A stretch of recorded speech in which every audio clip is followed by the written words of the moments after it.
Om Sai Ram, Sai Satcharitra, chapter 16 and 17. Quick Brahmagyan.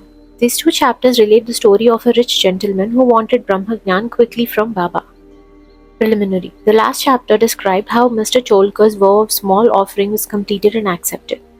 In that story, Sai Baba showed that he would accept with appreciation any small thing offered with love and devotion, but if the same thing was offered with pride and haughtiness, he would reject it. Being himself full of Sachidanand, pure consciousness, knowledge, and bliss, he did not care much for mere outward formalities, but if an offering was made in a humble spirit, the same was welcome and he accepted it with pleasure and avidity. In fact, there is no person more generous and benevolent than a Sadguru like Sai Baba. He cannot be compared to the Chintamani jewel, the Kalpataru, the celestial tree which fulfills our desires, or the Kamadhenu, the celestial cow which yields what we desire. They give us only what we desire, but the Sadguru gives us the most precious thing, that is inconceivable and inscrutable, the reality. Now let us hear how Sai Baba disposed of a rich man who came to him and implored him to give him Brahmagyan. There was a rich gentleman, unfortunately his name and whereabouts are not mentioned, who was very prosperous in his life. He had amassed a large quantity of wealth, houses and lands, and had many servants and dependents. When Baba's fame reached his ears, he said to a friend of his that he was not in want of anything, and so he would go to Shirdi and ask Baba to give him Brahmagyan, which if he got would certainly make him more happy. His friend dissuaded him, saying, "It is not easy to know Brahma, and especially so for an avaricious man like you, who is always engrossed in wealth, wife, and children, who will, in your quest of Brahmagyan, satisfy you, who does not give away even a paise in charity." Not minding his friend's advice, the fellow engaged a return journey tanga and came to Shirdi. He went to the masjid, saw Sai Baba, fell at his feet and said, "Baba, hearing that you show Brahma to all who come to you, I have come here all the way from my distant place. I am much fatigued by the journey, and if I get Brahmagyan from you, my troubles will be well paid and rewarded." Baba then replied, "Oh my dear friend, do not be anxious. I shall show you Brahma. Many people come to me and ask for wealth, health, power, honor, position, cure of diseases and other temporal matters. Rare is a person who comes to me and asks for Brahmagyan. There is no dearth of people asking for worldly things, but people interested in spiritual matters are very rare. I think it is a fortunate and auspicious moment when persons like you come and ask me for Brahmagyan.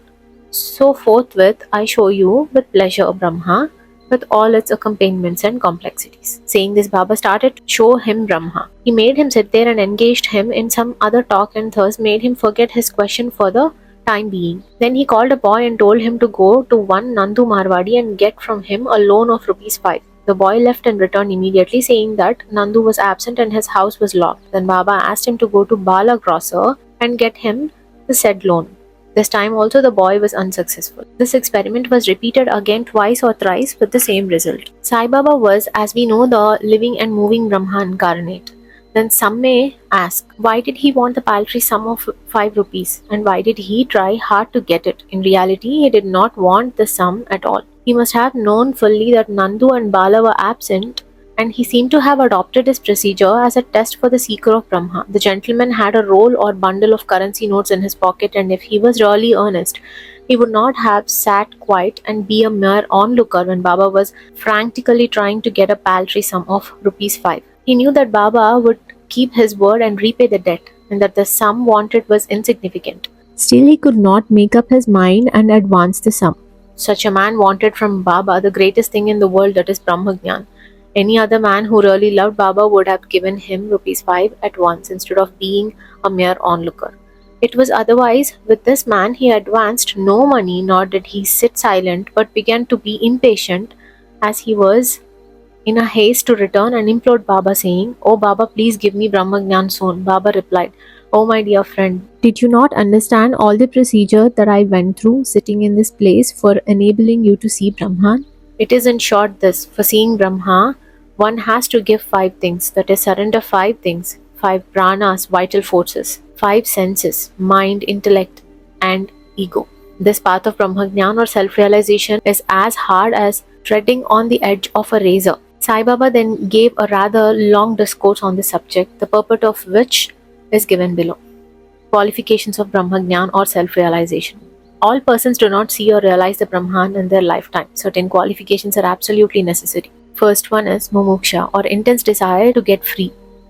He who thinks that he is bound and that he should get free from bondage and works earnestly and resolutely to that end and does not care for any other thing is qualified for the spiritual life. Second is virakti, or a feeling of non attachment with the things of this world and the next. Unless a man feels disgusted with the things, emoluments, and honors which his actions would bring in this world and the next, he has no right to enter into the spiritual realm.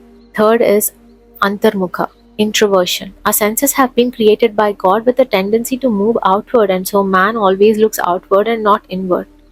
He who wants self realization and immortal life must turn his gaze inwards and look to his inner self. And fourth is catharsis, eliminating all base ideas and emotions. Unless a man has turned away from wickedness and stopped from doing wrong and has entirely composed himself, and unless his mind is at rest, he cannot gain self realization even by means of knowledge. Fifth is right conduct. Unless a man leads a life of truth, penance, and insight, a life of celibacy, he cannot get God realization. Sixth is preferring Shreyas, the good, to Prayas, the pleasant. There are two sorts of things, that is, the good and the pleasant. The former deals with spiritual affairs and the latter with mundane matters. Both these are open to man for acceptance. He has to think and choose one of them. The wise man prefers the good to the pleasant, but the unwise, through greed and attachment, chooses the pleasant. Seventh, control of mind and the senses. The body is the chariot and the self is its master. Intellect is the charioteer and the mind is the reins. The senses are the horses and sense objects are their paths.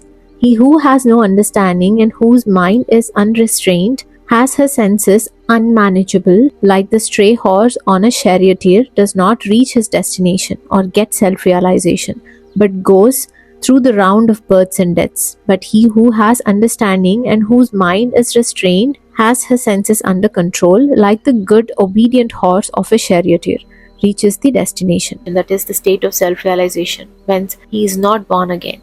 The man who has understanding as his charioteer or guide and he is able to train his mind reaches the end of the journey, which is the supreme abode of all pervading Vishnu. Eighth is purification of mind. Unless a man discharges satisfactorily and disinterestedly the duties of his station in life, his mind will not be purified, and unless his mind is purified, he cannot get self realization. It is only in the purified mind that Vivek, disattachment to the unreal, crop up and lead on to self realization. Unless egoism is dropped, avarice got rid of, and the mind made desireless, pure, self realization is not possible. The idea that I am the body is a great delusion, and the attachment to this idea is the cause of bondage. Leave off this idea and attachment, therefore, if you want to reach the goal of self realization. Ninth is the necessity of a guru. The knowledge of the self is so subtle and mystic that no one can, by his own individual effort, ever hope to attain it. So, the help of another person, teacher, who has himself got self realization is absolutely necessary. What others cannot give with great effort and pains can be easily gained with the help of such a teacher, for he has walked on the path himself and can easily take the disciple step by step on the ladder of spiritual progress. And lastly, grace of the Lord is the most essential thing.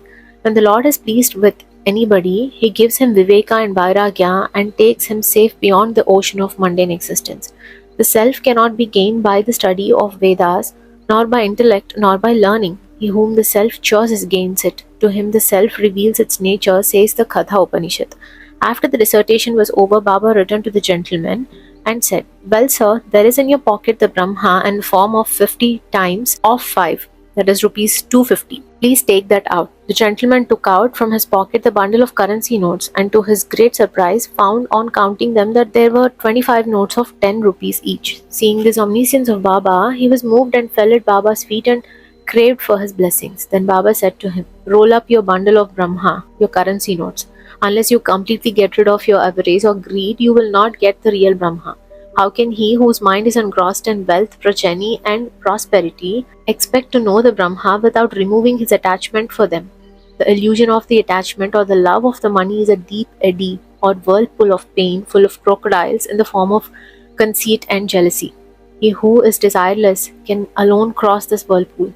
Greed and Brahma are asunder as poles. They are eternally opposed to each other. Where there is greed, there is no room for thought or meditation of the Brahma. Then how can a greedy man get dispassion and salvation? For a greedy man, there is no peace, neither contentment nor steadiness. If there be even a little trace of greed in mind, all the sadhanas are of no avail. Even the knowledge of a well-read man who is not free from the desire of the fruit or reward of his actions is futile and can't help him in getting self-realization. The teachings of a guru are of no use to him who is full of egoism and who always thinks about the sense objects. Purification of mind is absolutely necessary. Without it, all our spiritual endeavors are nothing but useless show and pomp. It is therefore better for one to take only what he can digest and assimilate. My treasury is full and I can give anyone what he wants, but I have to see whether he is qualified to receive my gift. If you listen to me carefully, you will be certainly benefited. While sitting in this masjid, I never speak any untruth. When a guest is invited to a house, all the members of the household and other friends and relations that happen to present are entertained along with the guest. So all those that were present in the masjid at that time could partake of the spiritual feast that was served by Baba for the rich gentleman. After getting Baba's blessings, one and all, including the gentleman, left the place quite happy and contented. Special characteristics of Baba. There are many saints who, leaving their houses, stay in forest caves or hermitages and in solitude in order to get liberation or salvation for themselves. They do not care for other people and are always self-absorbed. Sai Baba was not of such a type. He had no home, no wife, no progeny, nor any relations near or distant. Still he lived in the world or in the society. He begged his bread from 4 or 5 houses, always lived at the foot of the neem tree, carried on worldly dealings and taught all the people how to act and behave living in this world. Rare are the sadhus and saints who, after attaining God vision, strive for the welfare of the people. Sai Baba was the foremost of these, and therefore says Hemat Pant, blessed is the country, blessed is the family, and blessed are the chaste parents. There this extraordinary, transcendent, precious and pure jewel Sai Baba was born. Bow to Sri Sai, peace be to all.